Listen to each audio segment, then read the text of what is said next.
जय शनिदेव। प्रिय दर्शकों, मैं राजेश जोशी आपका ज्योतिष जागृति केवल सत्य कार्यक्रम में आज फिर से स्वागत करता हूं। प्रिय दर्शकों, जैसा कि आप जानते हैं, हमारी कल से राहु और शुक्र की युति को लेकर के, इस योग को लेकर के चर्चा चल पड़ी है और आप में से बहुत सारे लोगों के वहम हर लगन कुंडली में कौन से भाव में कैसे रिजल्ट्स देते हैं, इस बारे में निकलेंगे और आप ये जानेंगे कि राहु और शुक्र की युति को भी अनायास बदनाम नहीं किया जाना चाहिए। ये ज़रूरी नहीं है कि अगर राहु और युति शुक्र की इकट्ठी है, शुक्र और राहु इकट्ठे एक भाव में पड़े हैं, तो वो बंदा सदैव अपने दाम्पत्य सुख से कष्ट भोगेगा, वो स्त्री पक्ष से सदैव दिक्कत परेशानियां झेलता मिलेगा, क्योंकि ये बात पूर्णतः शास्त्र सम्मत नहीं होती। बहुत सारे केसेस में राहु और शुक्र मिलकर के भी बहुत अच्छा योग बनाते हैं। और एक बात और समझा दूं प्रिय दर्शकों, राहु देवता और शुक्र देवता को इस क्राइटेरिया में नहीं पिरोया जाना चाहिए कि शुक्र एक फीमेल ग्रह है। शुक्र अगर फीमेल ग्रह माना जाता है, साथ साथ में वो शुक्राचार्य दानव गुरु भी माना जाता है। अगर राहु देवता के साथ शुक्राचार्य बैठे हों तो राहु देवता कहीं ना कहीं उसकी नेगेटिविटी को कम करते हैं। हाँ, आपकी कुंडली में आपका 7th लॉर्ड पिटा हुआ हो, आपकी कुंडली में आपका 5वां भाव, 5वें भाव का स्वामी पिटा हुआ हो, आपको उसकी वजह से स्त्री पक्ष से कष्ट आता है, न कि राहु और शुक्र की युति देख करके आप ये डिफाइन करें कि आपको सदैव स्त्री पक्ष से कष्ट आने वाला, क्योंकि बहुत सारे कुंडलियों में ये बहुत बड़ा राजयोग भी लेकर के बैठे होते हैं। और मैं इनके कारक तत्वों की बात नहीं कर रहा हूं कि हाँ जी राहु मोबाइल है और शुक्र एक स्त्री पक्ष को मान ले तो लेडीज मोबाइल यूज करना छोड़ दें, मैं इसकी बात नहीं कर रहा हूं। मैं इस दोनों में से जो भी ग्रहों की युति बनती है वो किस भाव में बनती है, किस लगन कुंडली में बनती है और अपनी दशांतरा में कैसे कैसे आपको रिजल्ट देने में बाध्य होती है, मैं उसकी चर्चा आपसे साझी कर रहा हूं।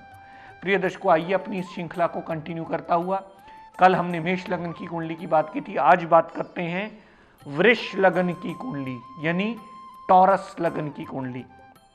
वृष लगन की कुंडली जिसके लग्नेश शुक्राचार्य दानव गुरु बनते हैं, राहु देवता इसके अति मित्र और शिष्य भी माने जाते हैं, उसी पार्टी के भी माने जाते हैं। और यहां अगर लगन में शुक्र और राहु पड़े होंगे और किसी ने कह दिया कि आपका तो ये श्राप योग लगा है, तो समझ लीजिएगा अभी बेसिक पढ़ने में बहुत बड़ी कमी है, क्योंकि यहाँ राहु देवता उच्च के हो गए हैं और शुक्र देवता ने मालव्य नाम का पंच महापुरुष योग बनाया है।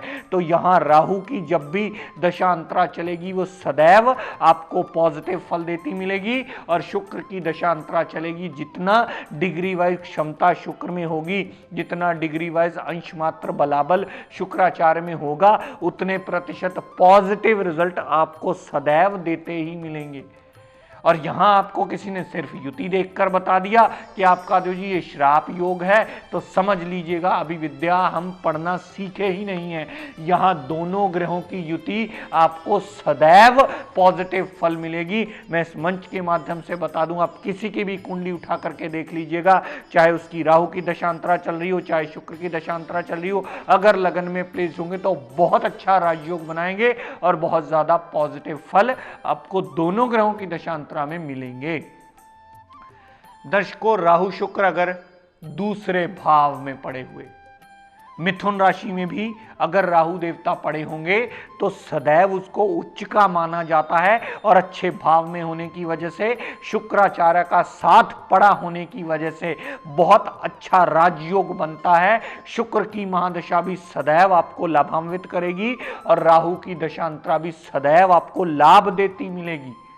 राहु की दशांतरा में धन, कुटुंब, वाणी के संबंधी पूर्ण लाभ मिलेगा, परिवार पूर्ण साथ देने वाला होगा, धन का आगमन होता रहेगा और जातक की अच्छी वाणी सामने वाला सुनना सभी पसंद करते हैं। यहां से रोग, ऋण, कर्जा, दुर्घटना, मुकदमा पर दृष्टि डाली, वहां से भी लाभ मिलेगा। कोई पुराना मुकदमा चला आ रहा तो उससे फारग होगा, हाउस ऑफ कंपटीशन क्लियर करवा के जातक को एडवांटेज मिलेंगे। यही राहु देवता अपनी दशांतरा में आपको चौतरफा लाभ देते मिलेंगे। यहां से राहु देव ने जितनी दृष्टि 8वें भाव पर डाली तो ऑब्स्टेकल्स को दूर करके आपका जीवन यापन आसान करेंगे। यहां से राहु देवता ने 9वीं दृष्टि जो 10वें भाव पर डाली तो आपके कामकाज संबंधी भी पूर्ण आपको एडवांटेजेस देते मिलेंगे और दशम भाव संबंधी भी आपको पूर्ण कामकाज में इंप्रूवमेंट देने में राहुदेव बाध्य होंगे। दर्शकों, अगर राहु और शुक्र चौथे भाव में सिंह राशि के पड़े, यहां पर राहु देव अपने अति शत्रु के घर में आ गए हैं और राहु देवता का शत्रु के घर में आना सदैव नेगेटिव फल देता है। राहु की दशांतरा में माता, गाड़ी, भूमि, वाहन, मकान, सुख सुविधाओं में सब में आपको प्रॉब्लम्स आने का योग बनता है। लेकिन प्रिय दर्शकों, शुक्र की दशांतरा में माता, गाड़ी, भूमि, वाहन, मकान, सुख सुविधाओं में लाभ देने के लिए शुक्र बाध्य होंगे, क्योंकि वो एक योग कारक ग्रह हैं, लग्नेश स्वयं है, कुंडली का हेड है वो। तो यहां आपको राहु की शांति करवानी होगी ताकि शुक्र अपनी दशा अंतर दशा में पॉजिटिव फल देने में बाध्य सिद्ध हों। तो चौथे भाव में अगर शुक्र राहु होंगे तो राहु की शांति करवा करके शुक्र से और ज्यादा अच्छे रिजल्ट आप अवश्य ले सकते हैं। लेकिन प्रिय दर्शकों, अगर शुक्र राहु पंचम भाव में पड़े, अब यहां स्थिति बिल्कुल उल्टी हो जाएगी चौथे भाव से। अगर शुक्र और राहु पंचम भाव में पड़े हुए तो यहां राहु देवता अपने अति मित्र के घर में आए हैं, आए शुक्र भी अपने अति मित्र के घर में है, लेकिन शुक्र पंचम भाव में आए हुए नीच अवस्था के आ गए।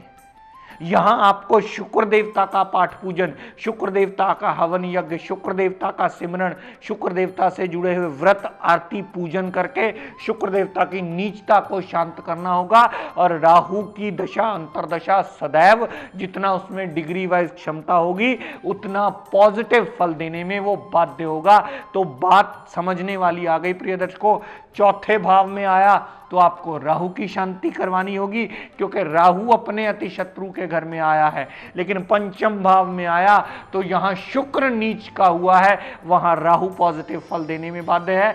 शुक्र का पाठ पूजन हवन यज्ञ करके आप राहु को पॉजिटिव फल देने में बाध्य कर सकते हैं। दर्शकों, अगर राहु शुक्र सप्तम भाव में पड़े हुए, अगर राहु शुक्र सप्तम भाव में पड़े हुए, यहां सप्तम भाव में राहु देवता नीच के हो जाते हैं और शुक्र अपने कारक भाव में आ गए। यहां आपको राहु की शांति करवानी होगी, क्योंकि राहु की नीचता सदैव दांपत्य सुख में कलह कलेश, डेली वेजेस में, पार्टनरशिप में प्रॉब्लम देती मिलेगी। लेकिन शुक्र की दशांतरा में, शुक्र की दशांतरा में सदैव आपको लाभ मिलेगा। पत्नी से भी, पार्टनरशिप में भी और डेली वेजेस में भी एडवांटेज देकर के शुक्र एडवांटेज ही देते मिलेंगे। लेकिन दर्शकों, अगर राहु शुक्र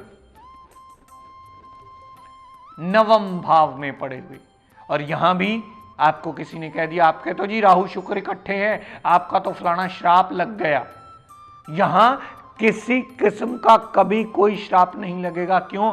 क्योंकि त्रिकोण का मालिक शुक्राचार्य भी त्रिकोण में आया है और राहु देवता का भी यहां आना अपने अति मित्र के घर में और कुंडली के त्रिकोण भाव में सदैव अपनी दशांतरा में जितने प्रतिशत उसमें अंश मात्र बलाबल होगा उतने प्रतिशत पॉजिटिव रिजल्ट देने में वो बाध्य होगा। और यहां ये गलती आपने कर ली कि इन दोनों का योग बन गया है, नेगेटिव है तो इसकी शांति करवा लो, तो समझ लीजिएगा अभी आपके बेसिक पढ़ने में ही कमी है। क्योंकि नवम भाव में कभी भी आपको शुक्र की दशांतरा भी नुकसान नहीं देगी, न ही आपको राहु की दशांतरा नुकसानप्रद होगी। दोनों की दशाएं अंतरदशाएं ही आपको पॉजिटिव फल देती मिलेंगी। तो कृपया इस गलत फहमी से निकल जाइए कि आपका राहु शुक्र इकट्ठा है तो सदैव आपको स्त्री पक्ष से कष्ट होगा। स्त्री पक्ष से अगर कष्ट देखना हो, दांपत्य सुख से कष्ट देखना हो, लव रोमांस से कष्ट देखना हो, तो पंचम भाव और सप्तम भाव, इन दोनों भावों को देखो, इन दोनों भावों के स्वामियों को देखो, तब जाकर आप इस बात के निर्णय पर पहुंचिएगा कि कौन सा भाव आपके लिए नेगेटिव हुआ। तब जाके इस बात का निर्णय कीजिएगा कि किस स्त्री पक्ष से आपको कैसा कष्ट होने वाला है। अगर नवम भाव में राहु शुक्र पड़े होंगे तो दोनों की दशा अंतरदशा ही आपको पॉजिटिव फल देगी। आप किसी भी जातक की कुंडली उठा करके देख सकते हैं, ये मैं ओपन चैलेंज कहता हूं कि अगर आपकी शुक्र की दशा अंतरा चल रही है और वो बलाबल लेकर के नवम भाव में बैठा तो आपको पॉजिटिव फल देगा। अगर शनि या माफ कीजिएगा राहु की दशा अंतरा चल रही है, वो भी नवम भाव में बैठा है, तो वो भी अपने बलाबल के मुताबिक आपको पॉजिटिव फल ही देता मिलेगा। दर्शकों, यही युति अगर दशम भाव में हो, यहां भी दोनों ही ग्रह अपने अति मित्र के और अच्छे भाव में आए हैं। जितना डिग्री वाइज बलाबल दोनों ग्रहों में होगा, उतना ही अपनी दशांतरा में दोनों पॉजिटिव फल देने में बाध्य होंगे। और किसी ने योग को डिफाइन करके आपको शांति का कह दिया तो समझ लीजिएगा अभी बेसिक पढ़ने में कमी है, क्योंकि दशम भाव में दोनों ही अपने मित्र के घर में बैठे हैं, अच्छे भाव में बैठे हैं।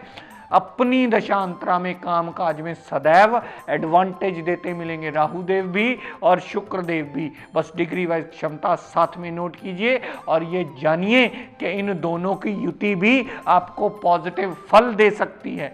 कभी भी राहु देवता शुक्र को खराब कर ही नहीं सकते, क्योंकि शुक्राचार्य दानव गुरु हैं। कोई भी शिष्य इतना बहुत ज्यादा इतना खराब नहीं हो सकता कि वो अपने गुरु को खराब कर दे। अगर शुक्र फीमेल प्लेनेट माना जाता है तो शुक्राचार्य दानव गुरु भी साथ में कहा जाता है शुक्र देवता को। वो राहु देवता उनका शिष्य है शुक्राचार्य का, तो कभी शुक्राचार्य को खराब नहीं कर सकता। ये विद्या का मूल नियम है। इस बात को अगर समझ लेंगे तो सदैव कुंडली विवेचन में सबसे बड़ा मेजर रोल प्ले करेगा ये चीज। और इसके बाद आप सही विवेचन कर पाएंगे कि राहु शुक्र को कभी खराब नहीं कर सकता, वो शिष्य है उसका।